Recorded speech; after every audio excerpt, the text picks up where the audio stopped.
all the shops are here. I hear the men, well I don't hear them, men are very quiet when I say these things. I know my husband doesn't particularly like going around the shops. So looking on the right, we now have Christ College, and again, Pete, if you could just slow down slightly, we're going to bear to the right because we're not going through the middle here. And as we get to the main entrances where this entrance where the bikes are, if we all look up, you'll see a lady above the entrance, and that is Lady Margaret Beaufort, grandmother of Henry VIII, mother of Henry VII, and the founder of this college. Go around here. And so she founded this college in 1505. She also founded another college in Cambridge in 1511, and that's St John's. Another one that you might want to visit later on, which I can just give you a glimpse of later on. Now this college here on the right is where Charles Darwin came up. And he came up in 1828, and he spent 3 very happy years here. He didn't do an awful amount of work. He did just enough to get his degree.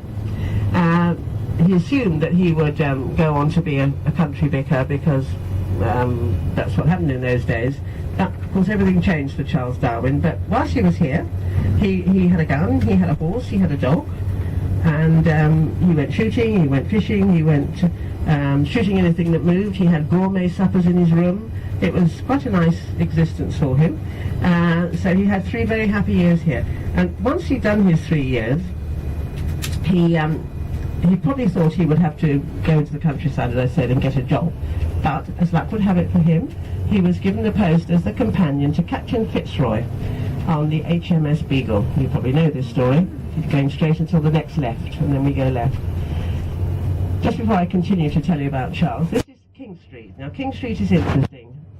Well, quite interesting. Much more interesting in the past, because it used to have 14 pubs down it. And new students used to start behind us, and they had to call in all 14 pubs.